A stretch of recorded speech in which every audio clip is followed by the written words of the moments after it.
বিসমিল্লাহির রহমানির রহিম। আসসালামু আলাইকুম সুপ্রিয় দর্শক, রিতাস কিচেন থেকে আপনাদের সকলকে অভিনন্দন জানাচ্ছি। আজকে লাউ শাক একদম সবুজ রেখে বড় মাছের মাথা দিয়ে ভেঙে রান্না করে দেখাবো। অসাধারণ টেস্ট এই রান্নাটা।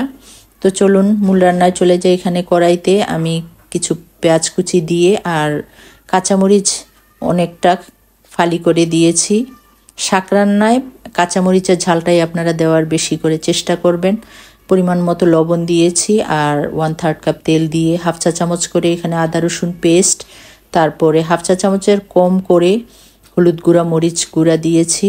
গুঁড়া মশলাটা একটু কম দেওয়ার চেষ্টা করবেন শাকের মধ্যে। আর হাফ চা চামচ দিয়েছি এখানে ধনিয়ার গুঁড়া দিয়ে সামান্য একটু পানি দিয়ে তারপরে মশলাটা যখন একটু কষে আসবে তখন ভেজে রাখা মাছের মাথা দিয়ে দিব। একটু হালকা ভেজে নিয়েছিলাম আমি মাথাটাকে, তো দিয়ে তারপরে 2 মিনিটের মতো একটু কষিয়ে তারপরে ধুয়ে রাখা লাউ শাক দিয়ে দিব।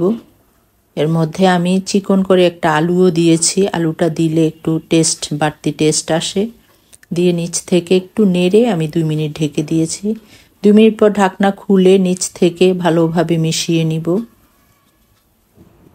শাকটাকে। আর মাছের মাথা একটু ভেঙে দিব, দিয়ে ভালোভাবে মিশিয়ে নিয়ে তারপর ঢেকে দিব 1-1.5 মিনিটের মতো।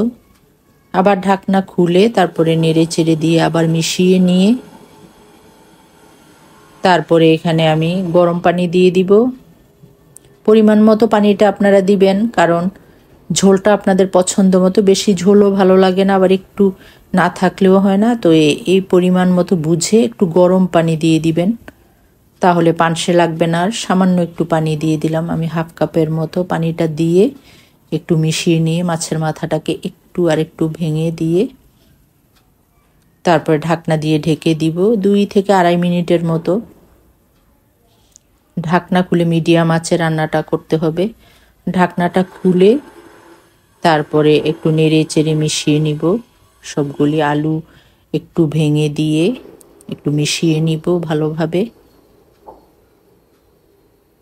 তো রান্নাটা প্রায় শেষ হয়ে এসেছে। একটু মিশিয়ে নিয়ে তারপরে তুলে নিয়ে আমি সার্ভ করে আপনাদেরকে দেখিয়ে দিব।